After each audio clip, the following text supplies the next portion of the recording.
The biggest trade-off is probably my time.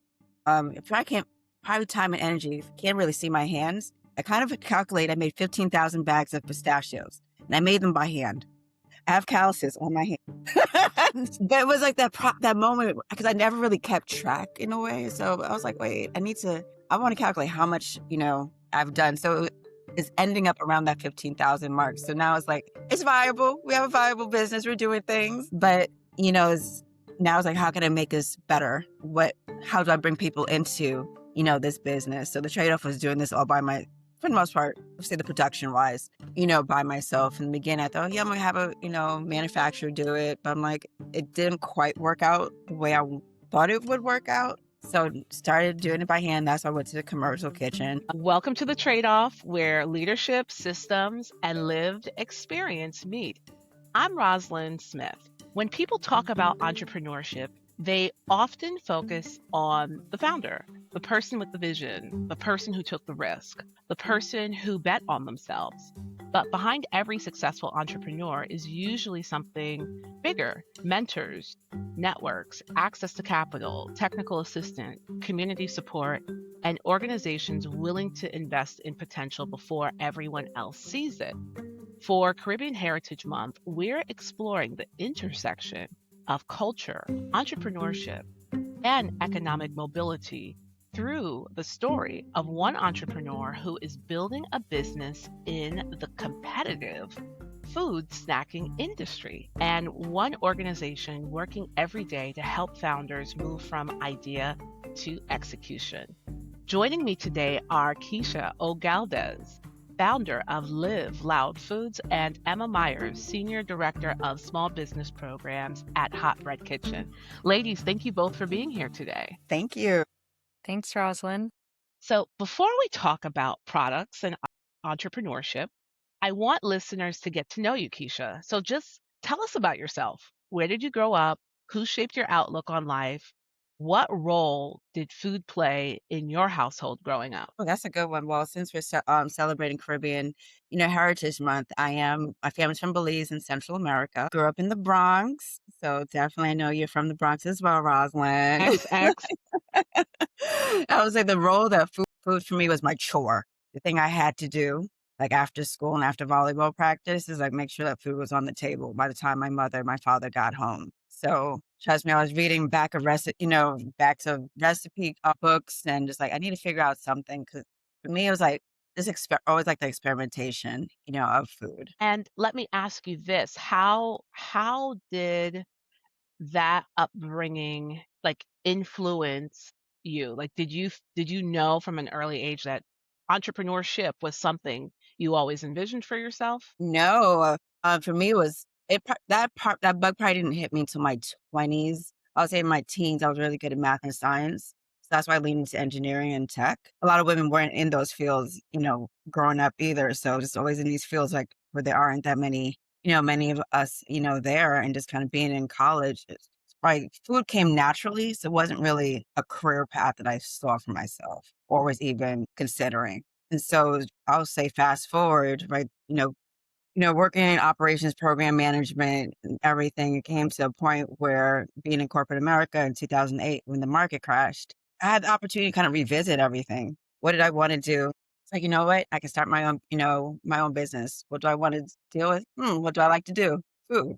So literally just started, there, and the quick version of it, started selling rum cakes. Then when I was doing that, just hearing about what people were interested in, they wanted to learn more about vegan, gluten-free, eating healthy. And quite at that time, rum cakes did not fit that, bill. But always try to fill the demand. I was like, okay, I'm gonna go back to school. Yikes. So into the Natural Gourmet Institute, where I focus on healthy, eating. So I would say the eating more fruits and vegetables, like be more holistic and really making the connection between what we eat and how we feel. So out of that, went into personal chefing. So cooking for, families, catering. I ran the gamut when it came to food, just kind of figuring out what I liked and didn't, like. So definitely a lot of years, underneath the belt, and just figured out at that point, get to a point in life, like what is next? What is that next chapter? How do I want to grow? How do I want to push myself? So you start to see different, food products coming up. It's like, you know what? There might be something in, the CPG, space, but it's like, what am I going to create? But you always have to listen to what people are saying. So I used to have these pop-up dinners and people used to still, take the pistachios that I made at the pop-ups. I'm like, is there something in this? And literally how I could turn an idea into a whole company. How did you get to the idea behind Live Loud Foods? And tell us more about kind of the product that you're selling and the industry that you're entering, right? Which is very, very competitive, right? Because if any of us goes to the store right now, we have a lot of different options in terms of what's on the shelf and what we want to snack on. So what I heard from you was that you did some client listening, Yes, that's some where market research. another market research. So when that point where, as I always tell the story about how the nuts were stolen, is when I gave a bag of well, you said we're going to be on TV, so I have a bag right here. So where these candy pistachios, came into play, I gave a couple bags, like I said, in a random little plastic bag. Here's a gift. I know you, love them to death. And a few days later, it's like, oh, the bags were stolen. I'm like, okay, this might be the sign that this is what I'm supposed to dig into. But you know, you realize that how much you probably have to sell. Like, what does it really look like when you have a food-based product and you have to feed yourself? I would just say it broadly. You want to start a business off of, an idea. So at that time, I was starting to meet founders who actually had full grown, businesses. And I kind of just flirted the idea. I'm like, I'm thinking about doing this. And they're like, you know what? You should totally go for it. I think you're crazy enough to do this. And so just literally started walking down, going to different stores, looking to see what other products are out there, Googling to see what could I bring to the table. So that's why I always, suggest anybody's like look online, seeing what else is out there. So, I had like a base of a formula for the nuts, but it was really seeing where in the market could I make noise at no pun intended. So You mean that's most not the L? That doesn't the noise isn't for the loud in Live Loud the Foods? loudness. So yeah, just kind of, doing some market, research and seeing how much it would, cost and, start to, build a plan, your business plan together and see like, okay, fine, it can cost me between like 40,000, it was like six figures to start a food brand, but I'm not going to let that deter me. I'm going to start where I'm at now. And literally, luckily with New York City, we have a home cottage law per se that you can make certain foods inside your home. So instead of waiting to go to, having a factory make it, it's like, I'm going to start where I'm at. So I literally started my home. I knew what for me was the brand. I knew that had to be stellar. As we said, this is a competitive space. So I really wanted to stand out. So I spent a lot of time on the brand, really the messaging, that we're New York, we're women owned, the bright colors really represent New York City, especially in a time like this. Like New York City is loud.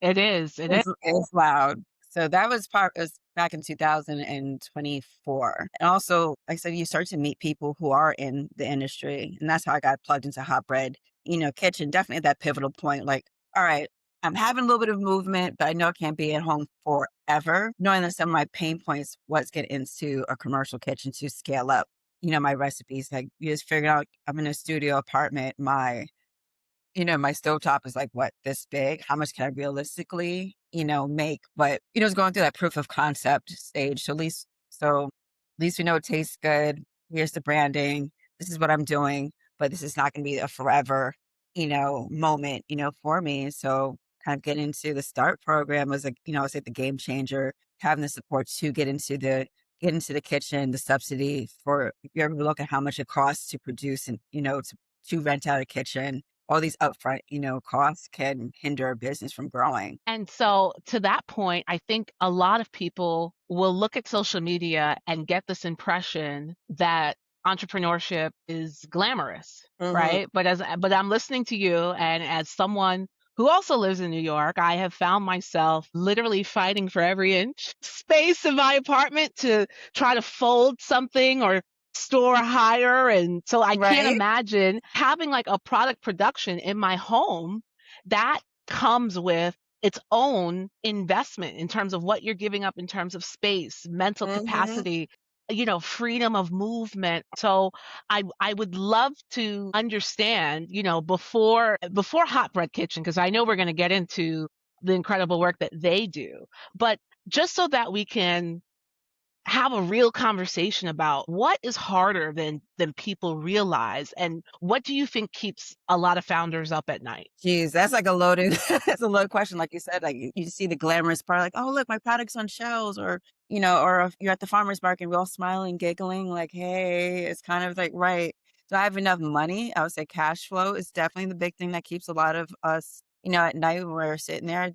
It's not just you in this business. Now you bring your family into this in some shape or form. Either they're helping you pack something, bring something, or watching you cry. Like, what did I get myself in? Into, but like I said, you have to be partly crazy to be in the food business. So, like you said, you thinking about, I live by myself, so that's the great part, about it. But if you have like a spouse or kids, you have all your stuff in your home. So that division of work-life balance, where does it end and begin? Because it could be a 24-hour, cycle, and the immediate financial reward is not there.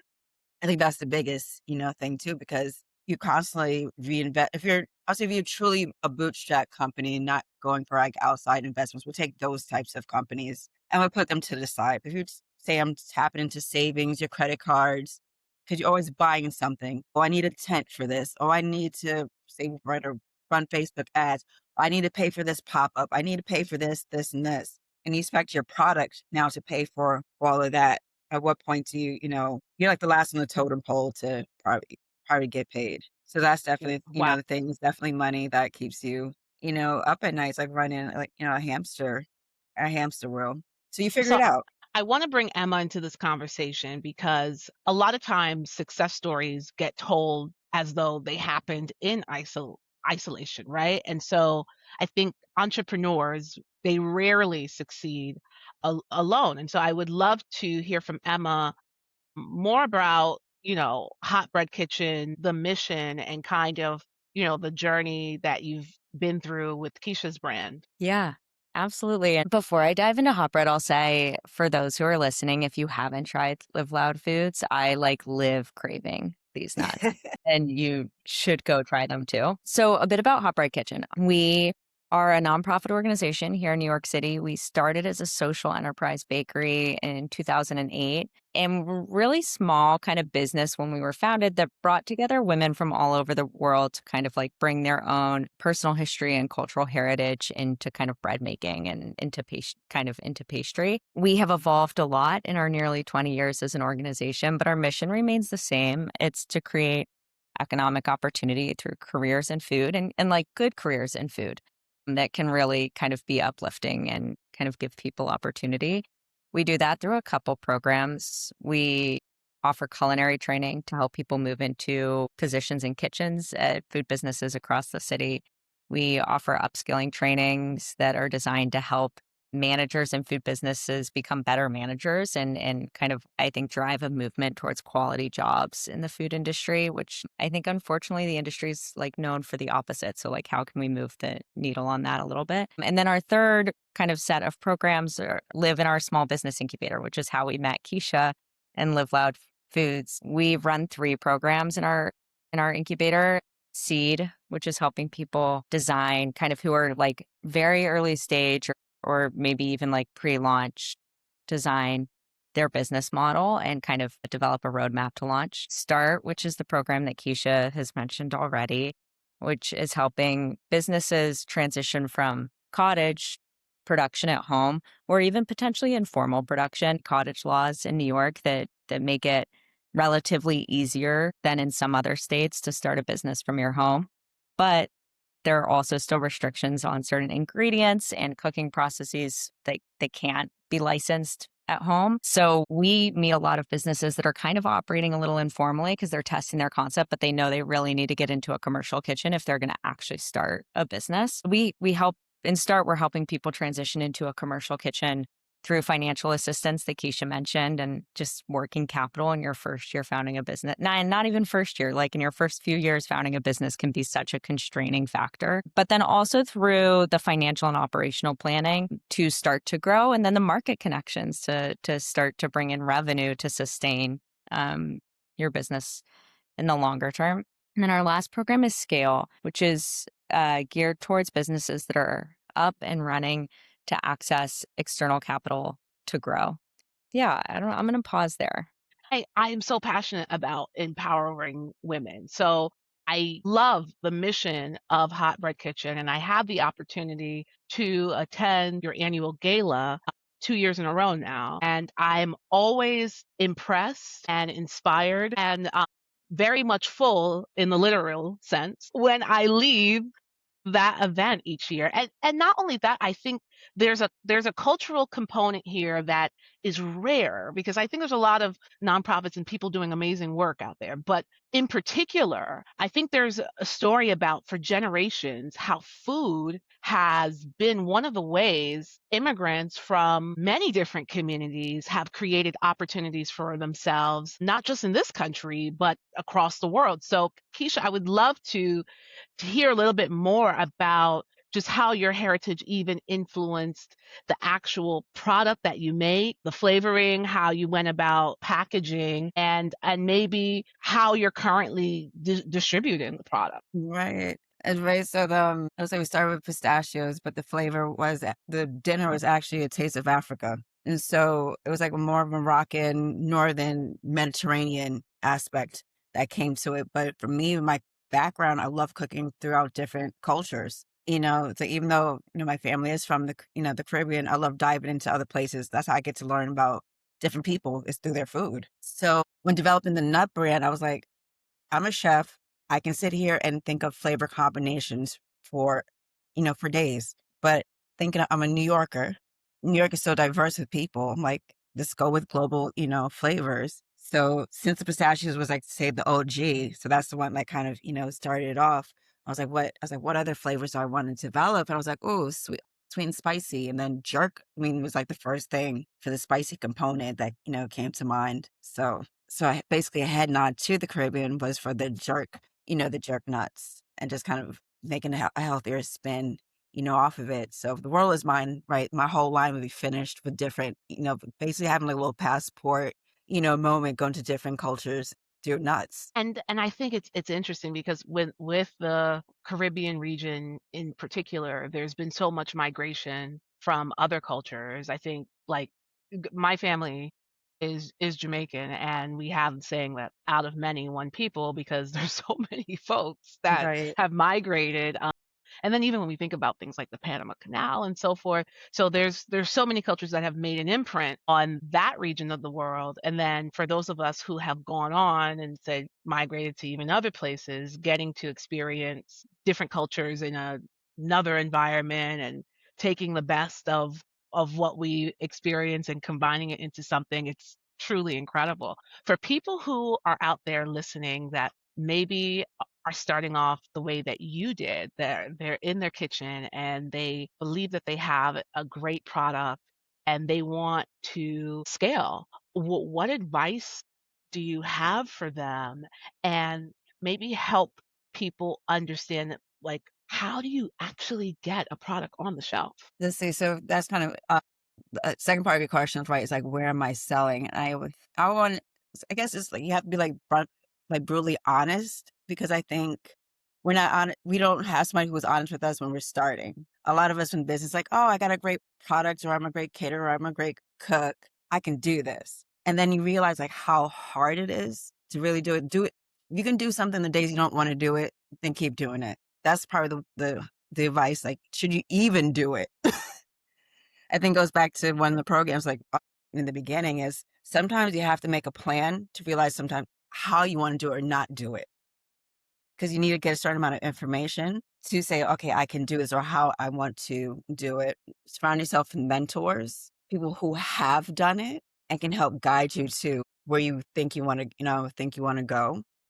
Define your own version of success. I think coming into this is like retail is like the holy grail when it comes to CPG products. It's like retail shelf or bus. People don't see you at Target, Whole Foods. We'll say the big chains. Are you successful, or can you become successful? But you start to realize like how many middlemen there are in the industry, but also to say that there's different routes to selling your product in this industry. You have gift boxes, you can sell online. So there's different channels, different ways to get your message and get your product out there. What makes sense for you, what makes sense for your brand at certain time periods. things may change. Business in the beginning will probably change every 6 months, and sometimes I think as founders that people are very stubborn on their product and very protective. And you can hear advice from you might hear advice from different retailers. You may need to change the packaging, or you may need to change an ingredient for it to be on shelf. Are you willing to let go? What compromises are you willing to make? So it really goes back onto also yourself. What are those hard lines?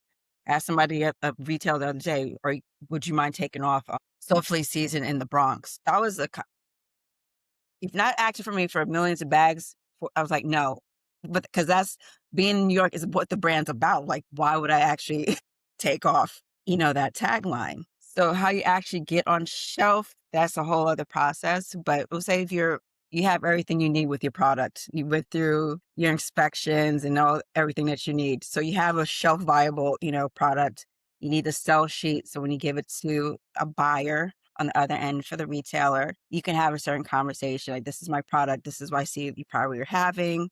And then I'll say on the local level, you can have that conversation. Then you're on shelf, then you have to get your stuff off the shelf. So you may have to do demos so people can get to know that you're out there and just being visible. Because when you think about launching a new food brand, when you go food shopping, are you necessarily looking for the brand, or you just go to food shop, I need eggs and wine, so so I'm going to go through That's a great combo. like Eggs and wine. That sounds amazing. You get your little protein mimosa. and a buzz. Yeah, that's great. It's like for me, it's like depending on the store, it's kind of I figured out what store works best for Live Loud. It's like small boutique stores, like cheese shops, but in general, just letting people know that your brand exists, knowing where they can find you. So that's the real brunt, of is like we'll say getting onto shelf is easy, getting off the shelf is harder, and staying on shelf is even, is a battle because now you have that real estate. And we can go into there's so many, like I said, so many different layers when it comes to retail. And I will say to the consumer and also a budding entrepreneur, it's not as easy as you think it is. There's a lot of things going on in the back that it takes to get a brand on shelf and off shelf. And I think that's probably the biggest lesson is, do you understand this industry? Are you willing to learn about the industry? That makes a lot of sense. And what I heard you say is that you had to make some trade-offs potentially, or at least evaluate where you were willing to compromise. Additionally, the importance of honest feedback, right? And having people around you who maybe understand the industry or have been further in their roadmap of launching a food brand to understand the rules of the road. So, one rapid fire question for you. What would you say is the biggest trade-off you have made to be a successful entrepreneur with a food brand? So the biggest trade-off is probably my time. If I can't, probably time and energy, if I can't really see my hands, I kind of calculate I made 15,000 bags of pistachios and I made them by hand. I have calluses on my hand. But it was like that moment because I never really kept track in a way. So I was like, wait, I want to calculate how much, I've done. So it's ending up around that 15,000 mark. So now it's like, it's viable. We have a viable business. We're doing things, but now it's like, how can I make this better? How do I bring people into, this business? So the trade-off was doing this all for the most part, let's say the production wise, by myself. In the beginning, I thought, yeah, I'm gonna have a, manufacturer do it. But I'm like, it didn't quite work out the way I thought it would work out. So started doing it by hand. That's why I went to the commercial kitchen, grow it to now we're at a certain point. Now it's what's that next, step. So now, working with Hot Bread Kitchen and our financial advisors is building out different scenarios. What does this next iteration, look like? Because I need my time back. Right. Wow. Emma, I want to jump to you in terms of helping us understand the threshold that you see founders cross along the journey, or the various thresholds, because there's probably more than one in this case, and what that ecosystem around the founder looks like. Yeah, yeah. And Keesha, I'm so struck that you use time. Time kind of is your biggest trade-off. And I think time is really finite too. Mhm. I heard not food, but a kind of business founder say that they're constantly chasing money or time in pursuit of the other. And I think that Mhm. I think that really captures what it can look and feel like to be growing a business. And at each stage, thinking about kind of, okay, what are the what inputs are going to get me to the next growth step? And then once I get there, like, how do I know I'm there? And then how do I start keep planning ahead? Yeah. But in terms of the ecosystem around kind of at least entrepreneurs at Hot Bread Kitchen, I think we hear a lot, like echoing Keesha, your experience. I think we hear working capital is like kind of a major challenge for businesses that are just launching, and it can show up in a lot of different ways, I think. And like, particularly, Keesha, also, I love like setting aside businesses that start by looking to external capital from day one, I think, and kind of really looking at businesses that are bootstrapping. 'Cause that's kind of the core of who we're serving at Hot Bread within our like wider kind of group of founders.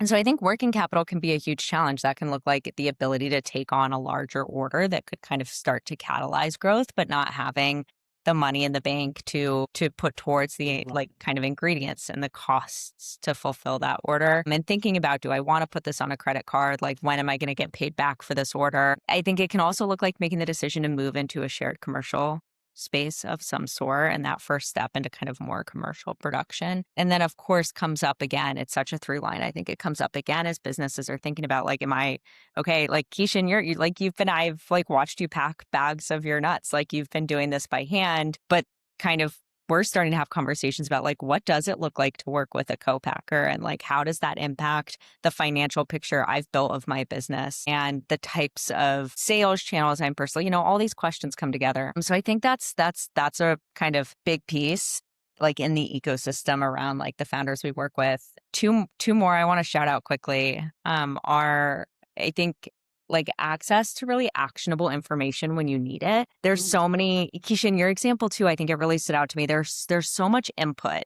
And like, I think mentorship guidance from people who've done it is so important. And also it means that I think sometimes you hear contradicting advice and you're kind of like, okay, how I'm getting all this like great insight and input. I'm like learning from other people's experience. And how do I kind of like decide what I'm going to take and collate that into like a vision for how I'm going to move forward? So I think really like making sure information is available when a founder needs it. It's like, so like continuing the co-packing example, you're kind of like asking yourself like, okay, I'm ready to move or explore like co-packing, like what are the steps there? Like having really actionable information ready for you.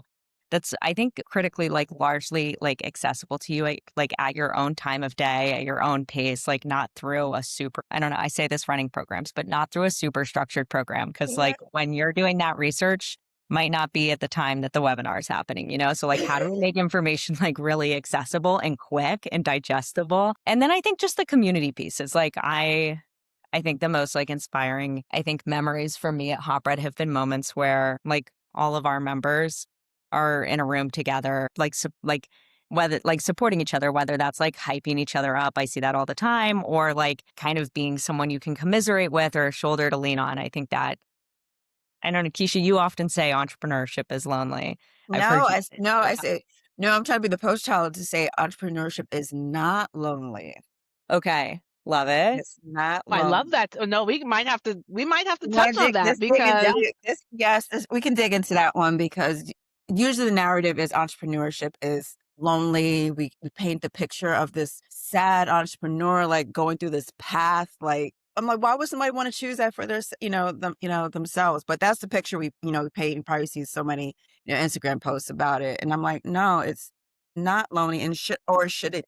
It should not be lonely. At least, it's finding different people, probably different perspectives that you can, lean into, support you. Like I said, I think everybody does need a hot bread, kitchen, in their life is either, I think when the loneliness comes into, because I think a lot of people think their friends or family is supposed to understand what they're going through. But if they're not, it's not their necessarily their role, So if gotta make new friends, and that can, understand like, oh yeah, my vendor didn't pay me, or all the other things that you can kind of, could support each other through the challenges. Like I said, hype each other up on the good times, collaborate, or just swap information back and forth. And so, yeah, entrepreneurship does not need to be lonely. Make it fun. We chose this life for a reason. So, yeah, find your hype person. well, I love that, and I'm so in awe of this, and I'm excited for you, Keisha, because when I think about my own upbringing, and I shared this with you, in my time, I have warmed up a lot of cocoa bread and and Yeah. served a lot of beef patties. Well, so When I I'm respecting that for your next business. What's going on? We have to talk no, about. well, I'm glad you said it that way. So when I think about my aunt, who does a really good rum cake, by the way, and we call it black cake, that restaurant is still there. It's been there for over 20 years, right? And I've worked there, I have baked there, I've spent a lot of hours, like, kind of like you prepare the food and people come in, they buy the food and they leave.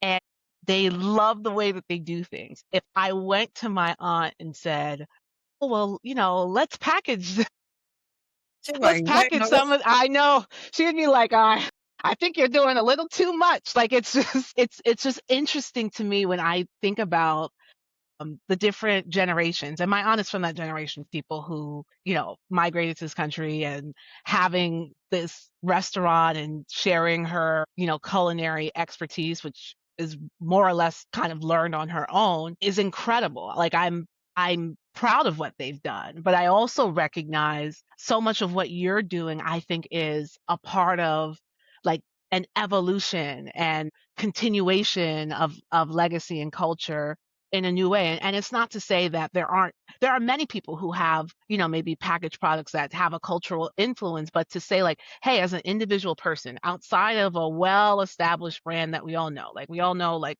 maybe Golden Cross or Grace, say, hey, right now in 2026, I can put myself out there and create a product and take the steps and do something with it, that's is bigger just than you. incredible. That's bigger than you. That's bigger than Exactly. you. The heart, that part when like what you're saying and what you're doing affects other people. Like really, how do you create impact? So yeah, if you want to talk about rum cakes and expand and think that's when you talk about the generations, is like how do we actually create impact through food. It looks different. We have access to so many vehicles now as we didn't have our previous generations didn't have. Social media changed the game, so it can level out the playing field. Having access to people. I think with this generation of entrepreneurs, I want to say we're more transparent. People are telling like, this is my story, this is my journey. Hopefully it will help you. You could start to see the behind the scenes. Like, oh, this is what this brand is doing. And it may work, it may not work, but how can it be vulnerable? So and really, really build that trust. But I think a big change is right, the transparency you're starting to see within companies. Like, how did you start?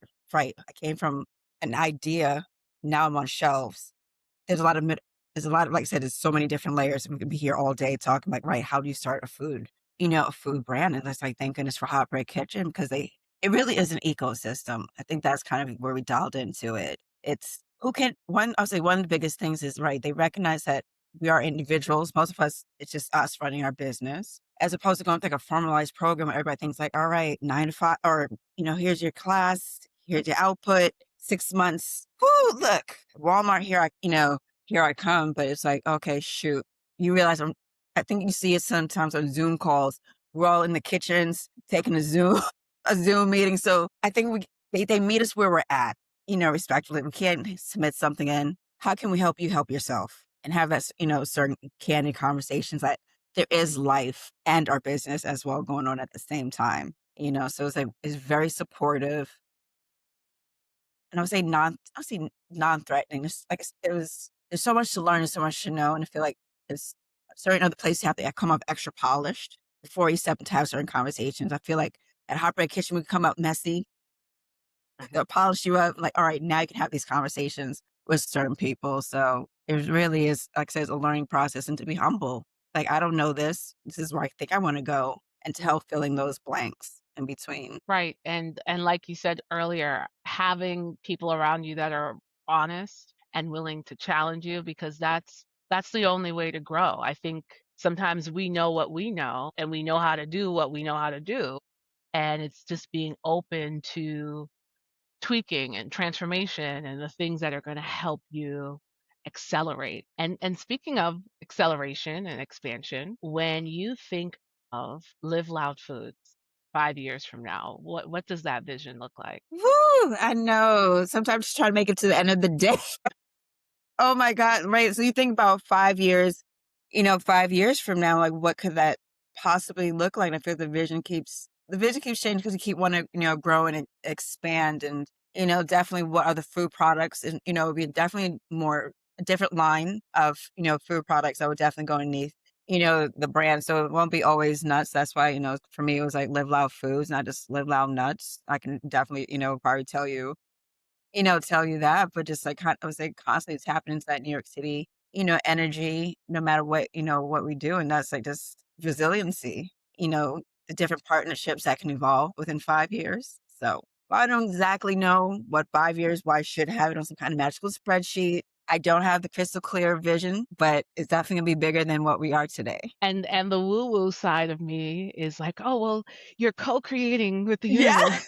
So it's funny because I always say, like, I lean into math and science, but there's a heavy woo-woo side of me. I'm like, "Yeah, like, don't worry, we're gonna be fine. I'm gonna get to this point, I realize this is gonna be another page to, that we're gonna dig into is just kind of keeping the world changes so much, you don't know what's gonna happen in 5 years. I just feel like I always change whenever some kind of major event happens in life. So online class, it just kind of always keeping aware. I would say definitely partnerships and activations to have like more of an in-person, presence. Like how just live loud, really live off the shelf Mhm. is what that next focus is. Like really building the brand. Right. Well, we are definitely going to put the link to your products in the episode description here, as well as the information about Hot Bread Kitchen. But for those who are curious, how can they either get in touch with you or learn more about your brand? And that question is for both of you ladies. We'll start with Emma. Yeah. If you're listening and you want to reach out to Hot Bread, you can email us at hbkincubates@hotbreadkitchen.org. And that goes straight to like our mighty incubator team. And yeah, email us with anything and we're happy to chat and learn more and see how we can support you. And for me, my email is hi@liveloudfoods.com. And we're also on Instagram at live.loud. Right. So hi like the salutation. Yeah, it was my Yes, first yes, words, so yes. so I just decided to make my email hi. I think that's so cool. I think we've evolved from the info And at so info is that's 2000 something. We're now in 2026. next one will become probably what's up. Well, this has been an awesome conversation, ladies. I am excited for you, Keesha, to see your growth and expansion. Emma, I am grateful that people like yourself exist and that Hot Bread Kitchen exists and you're doing incredible work. And so hopefully this is not the last time we all come together to collaborate on something. Yeah, 100%. All right. Take care, ladies. Thank you. Thanks, Roslyn.